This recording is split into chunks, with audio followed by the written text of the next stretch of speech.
Good morning. Welcome to the Brattleboro Citizens Breakfast on Friday, November the 16th. The reason why we're here is to welcome Ginny Milkey, who we can share the spot here. And she told me that she has 20 years in the legislature. And I said, nah, that can't be. So I had to do a fact check, and yes, it is true. 1990, the session started in 91, that's correct. And but since then, she's been working with COVE, which is the Council Community of Vermont Elders, and directs that program. She is the executive director, and previously directed the RSVP in Windham County, retired senior volunteers, for 24 years. So we'll hear today about the legislative agenda, or the preview of the legislative agenda, I should say, of the Community of Vermont Elders, and hopefully we'll have time for input and questions and that kind of thing. So I'll turn it over to you, Ginny Milkey. Thank you very much. And I'm always happy to do programs in Brattleboro. I'm down here at least twice a month, mostly on weekends, and I still feel like I'm living in two places. So yes, Community of Vermont Elders is the program that I direct. I've been doing this since January of 2011. And I'm going to tell you a little bit about COVE first before I get into our legislative priorities. And thanks very much for inviting me to come and speak here. Lots of friendly faces here, and I attended this group one other time, and certainly an interesting and involved group. And thanks to the folks in the kitchen also for a wonderful breakfast. So COVE's mission is to promote and protect a higher quality of life for Vermont's elders.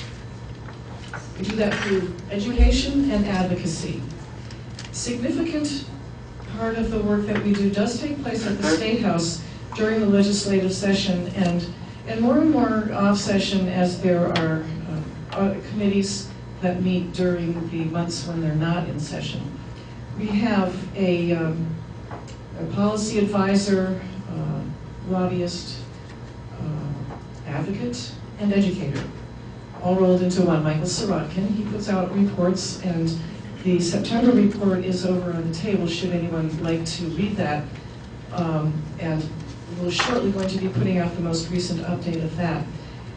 I also go to the State House, so while I'm a nonprofit executive director, I'm also a registered lobbyist now, because a very small amount of my time does come under lobbying according to law. Most of what we do is education. We get invited to the State House to testify on various things.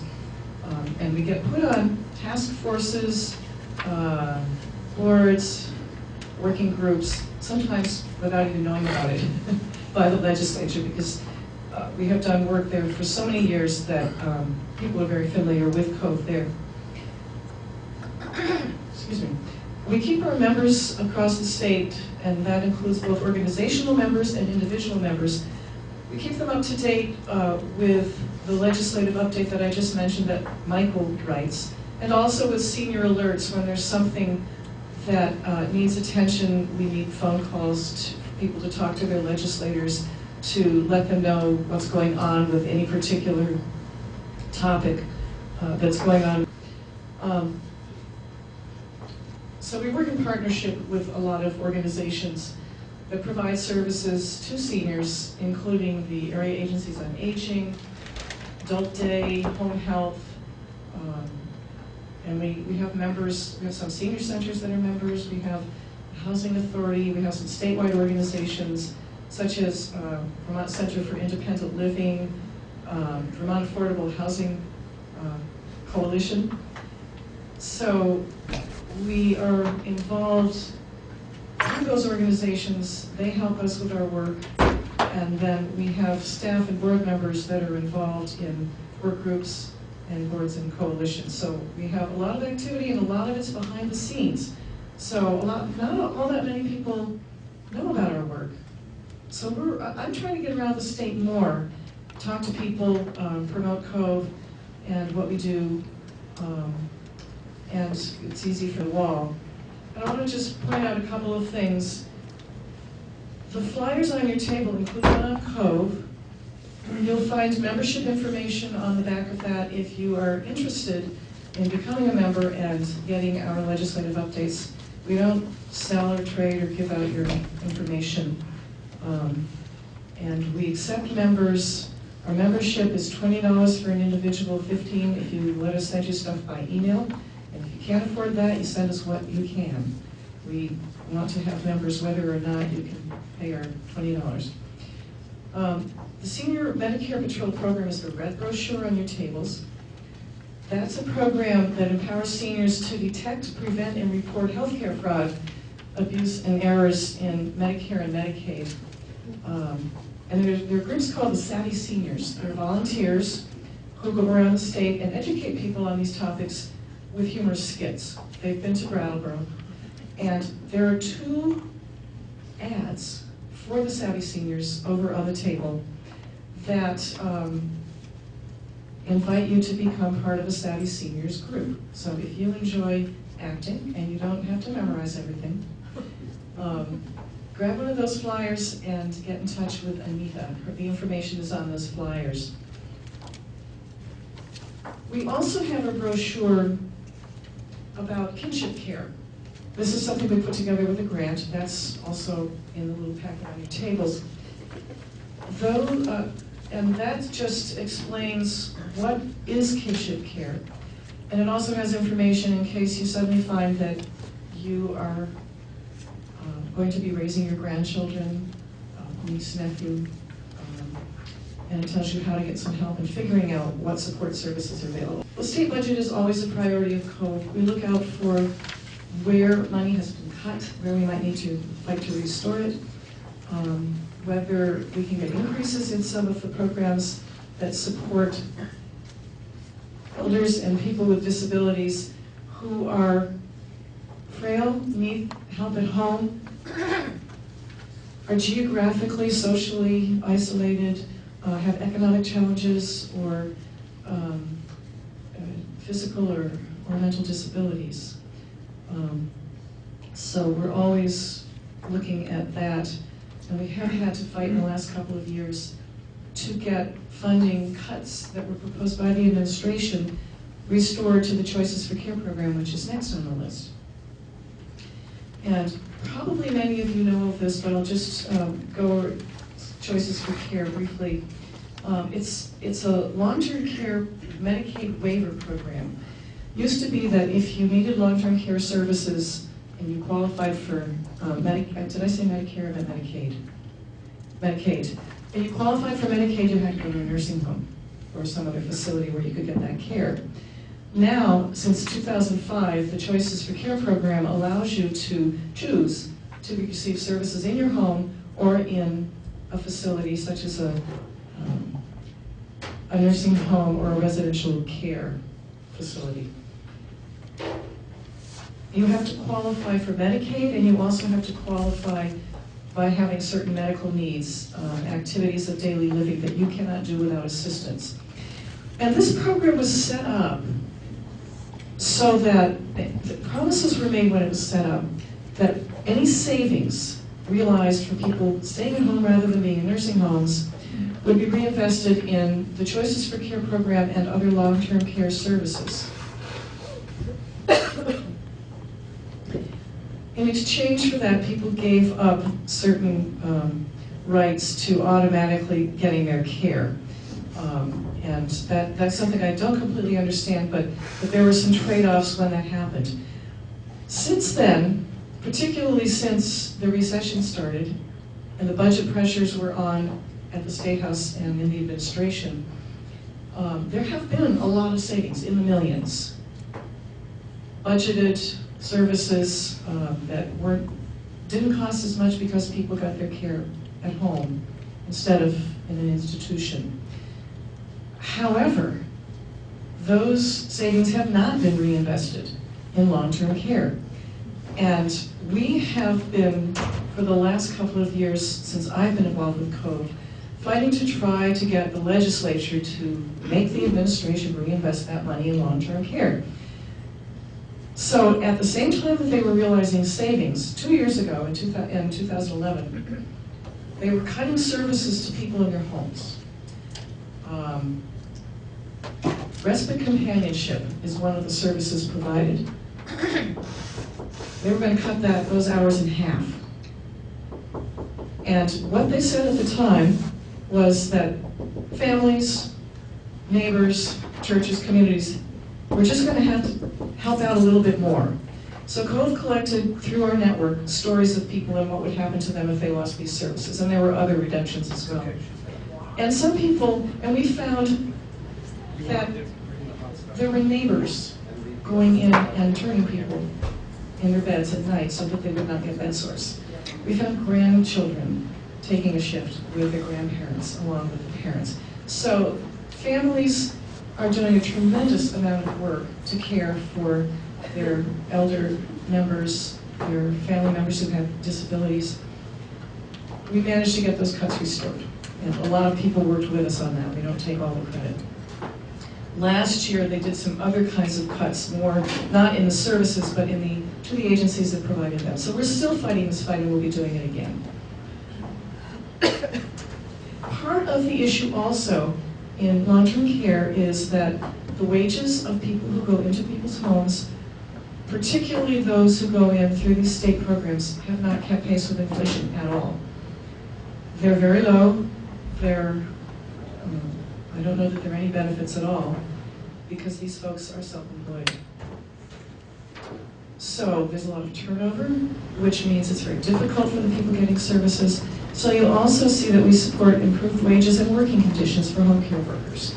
There's an effort right now to get the state to authorize them to unionize so that they can have a representative bargain with the state to bring those wages up. And the commissioner last summer offered a 15 cents an hour wage increase, which we thought was not anywhere near enough.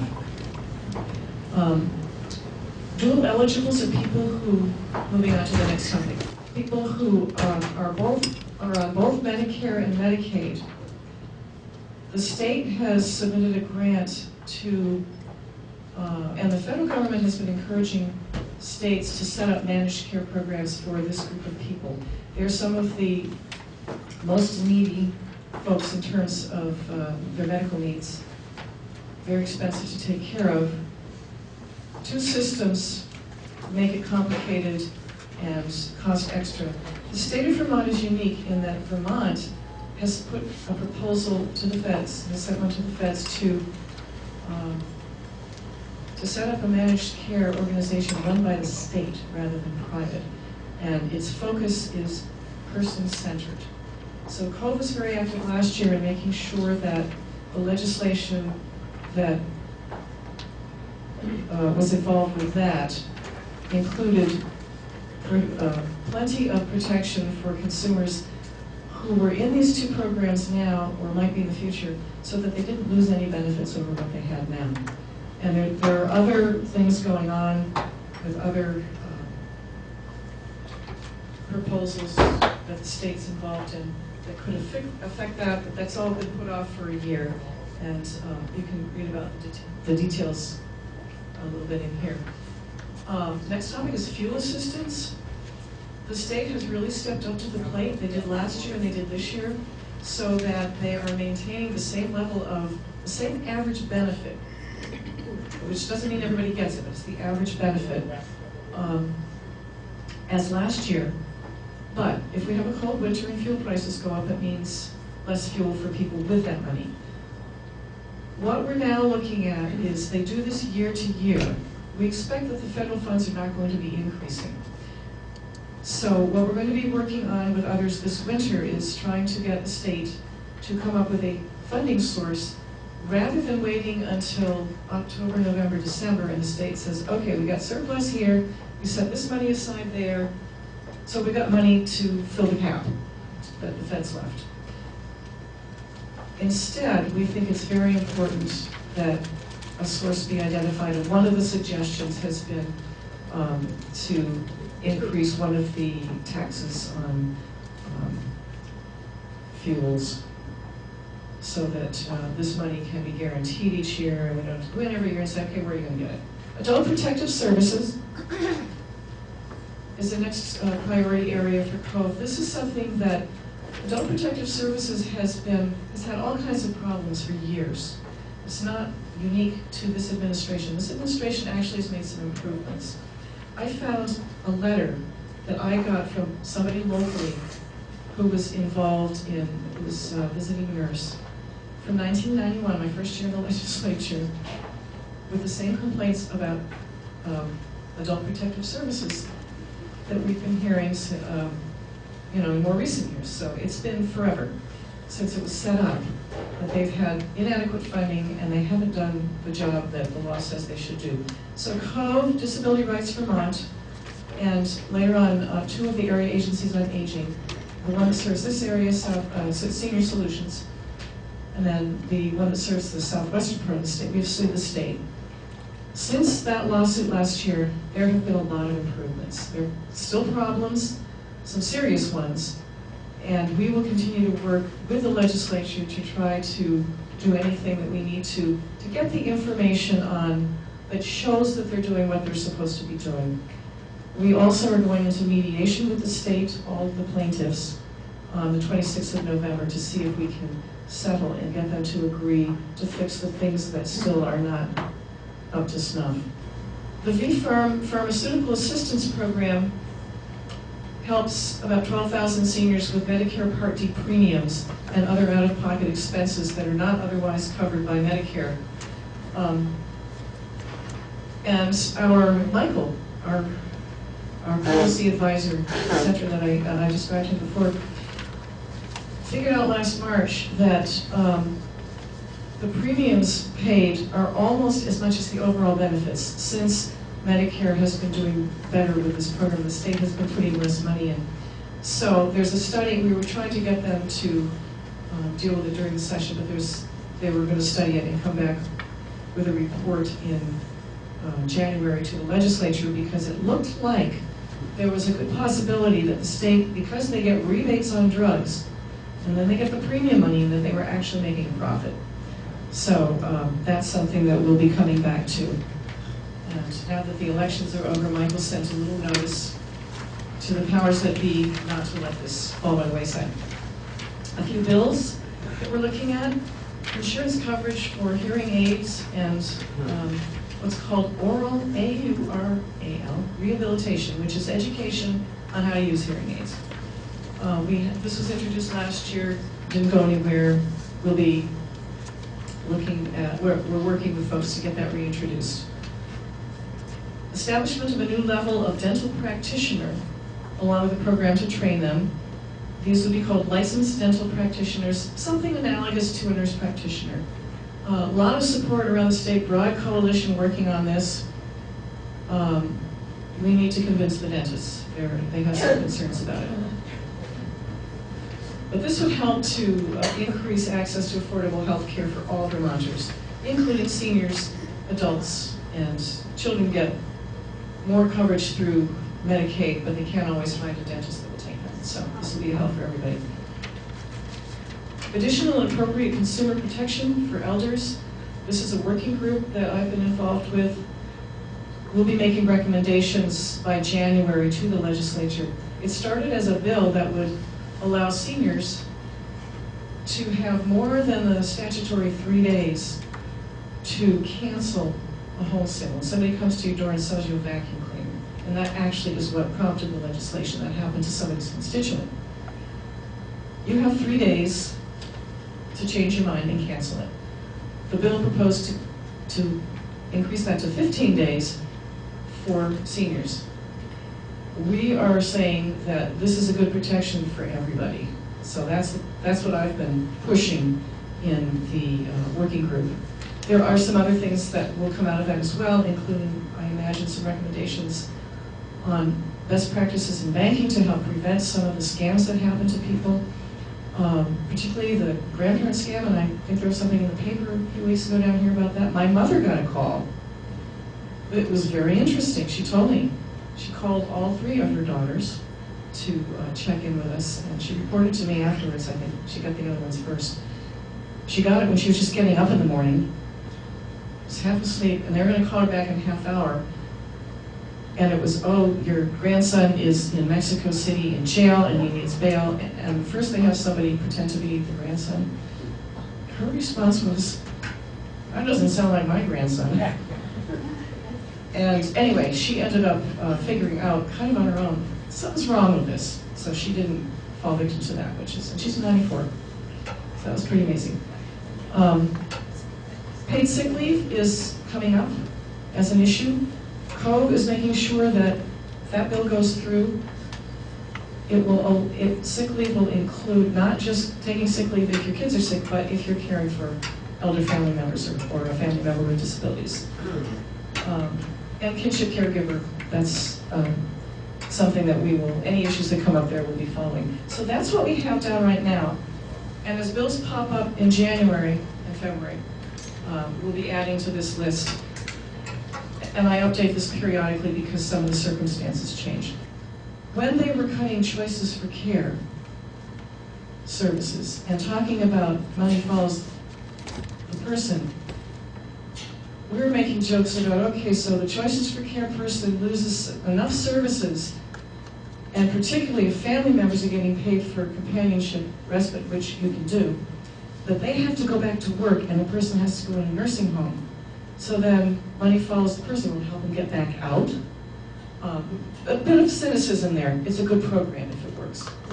It's great. Anything that allows people who want to live at home and get their care there to live at home, we fully support.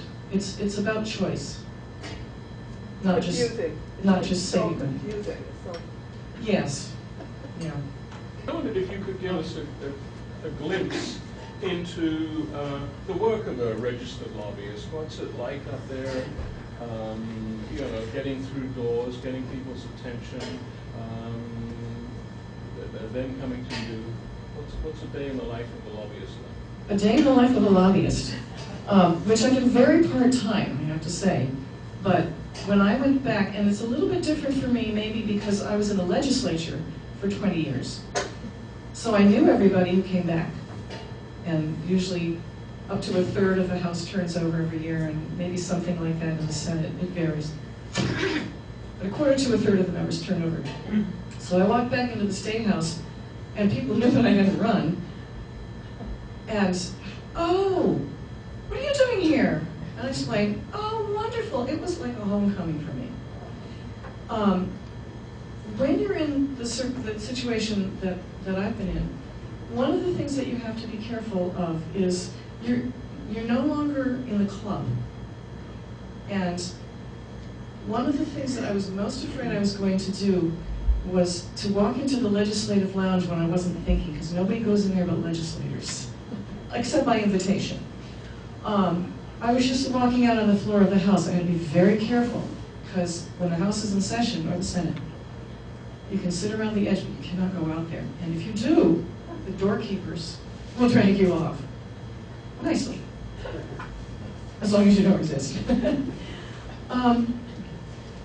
But one of the things that's key, and I've learned a lot about being we call ourselves advocates, even though we're registered lobbyists, we're not always doing the legal definition of lobbying. Michael Sorokin has been doing this for 30-some-odd years, for many groups, including Code. He has relationships with the people who make the decisions, the committee chairs, particularly the money committee chairs, and leadership. And he has a sterling reputation in that place. We are very, very lucky to have someone like Michael representing Code. There are lobbyists that, burn up their relationships by going past not giving all the information and giving misinformation, and no one will talk to you after that. My relationships are more with membership, and what happens in the State House is that the caucuses, the Democratic caucus, Republican caucus, Progressive caucus, and there are some independents, when they have priorities, and particularly when you're dealing with the majority caucus, because the majority caucus is the one that has to make things happen, they do their best to hold the caucus together on an issue where some of them want to vote differently. And they don't break people's arms, but they do work very hard to try to persuade people and to figure out, okay, what do you need on this bill or that? So, convincing people who aren't the decision makers to support you doesn't always pay off, because they may not be there for the vote. And there are a few who are. They go off the farm. So that's one thing that's really important about how to accomplish what you want to get accomplished. And I have to be very careful, because I do know so many people personally, to respect that their role is different from mine, and they're not my buddy, even if they might have been my buddy, and maybe still are friends, but that their role is different. So for me, that's been something I've had to watch out for. In general, when you're lobbying, you want to have your information together, you want to have it correct, and if you don't know something, you say you don't know, and you get them the information by the end of the day, or by the end of the morning, whatever they ask you for. And you just absolutely never burn a bridge in that place. And that's actually true for legislators. It doesn't pay to burn bridges with anybody, because they could be, somebody that you really diss could be your ally on the next bill that you're working on. So that's kind of in my experience. We legislators really depend on reliable lobbyists to give us information. So, somebody I know and trust, I can go to Ginny and say, tell me about this bill, what about it? I need to know more about it, because we can't know everything about every bill that's happening. So our advocates play a very, very important role in the legislature, and you soon get to know whom you can trust. Of course, I've known Ginny for years, so I know that, but other people too, who give very, very good information, and they're an integral part. I think this whole thing of lobbyist has taken on a very negative connotation, and we certainly, you certainly do have people and you go, oh, I'm not going to really listen to what they have to say, because I know where they're coming from. But most of the people, I would say, who are in the State House are there to offer information. So, and it's wonderful to have Ginny still there, because I rely on her a lot. Thanks, Molly. Chris, you have a question? This is kind of a roundabout question. Being a provider of senior services, about 50% of our funding comes from Senior Solutions and the federal government. I know that part of that funding comes from the state, and I'm not sure which program it comes from, but every year we get more money from Senior Solutions in order to put food on the table of the seniors. My question is, due to the looming sequestration that's supposed to happen in January, the Older Americans Act is on the chopping block, and Meals on Wheels Association of America is saying this is going to trickle down to an 8.2% cut to funding to programs such as the Brattleboro Senior Meals. As a person involved in the state legislature and that, is there any proactive stuff going on to maybe get more money from the state in order to not fold underneath the pressure of funding cuts? There's a new thing happening with the budget preparation this year,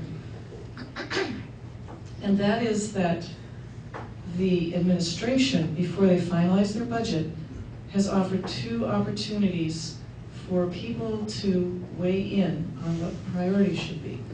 One was this past week, the other one is Monday.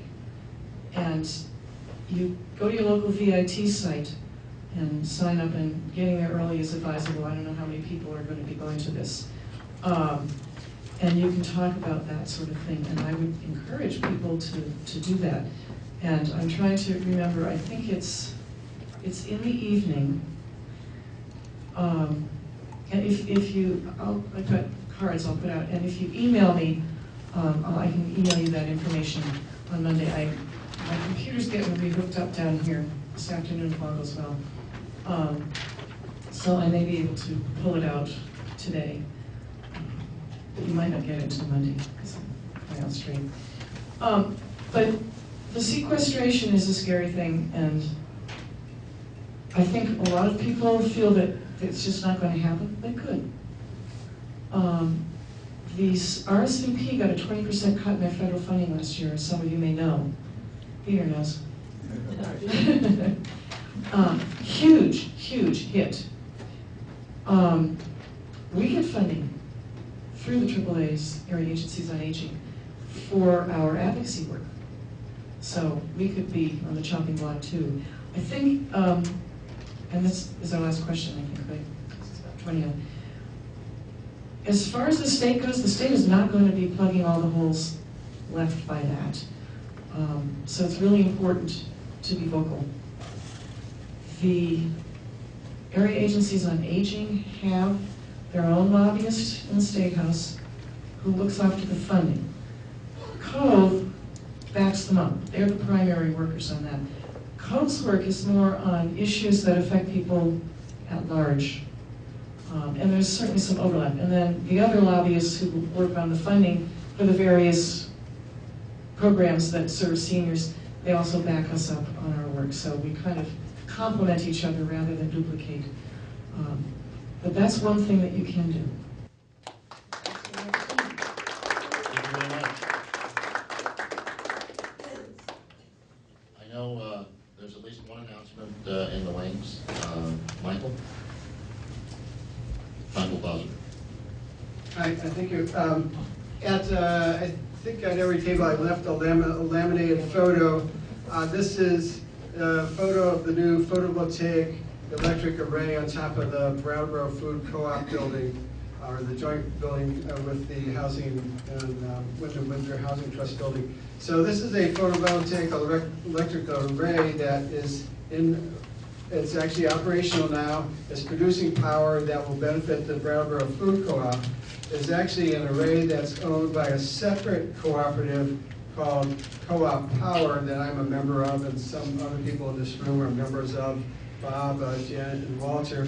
And so we are looking for new members for Co-op Power. So I have information on that if you'd like to know what's involved with joining or what benefits there are for you. New members help us to finance this project, but also future projects.